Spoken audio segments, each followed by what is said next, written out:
వేటగాడు ఒక లుక్ వేస్తాడు. లుక్ మీన్ అదే ఏంటది?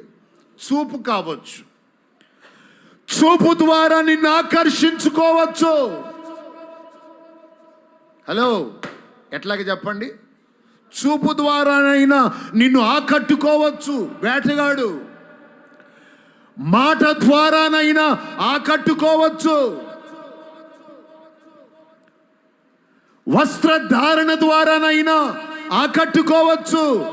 అలంకరణ ద్వారానైనా ఆకట్టుకోవచ్చు. డబ్బు ద్వారానైనా ఆకట్టుకోవచ్చు. బంగారము ద్వారానైనా ఆకట్టుకోవచ్చు. అయితే నీవు లేడి వాళ్ళే తప్పించుకోవాలి. చూపులో పడిపోతే, మాటలో పడిపోతే, అలంకరణలో పడిపోతే, డబ్బులో పడిపోతే నీ సమర్పణ ఏమైపోద్ది? నీ వైరాగ్యం ఏమైపోద్ది?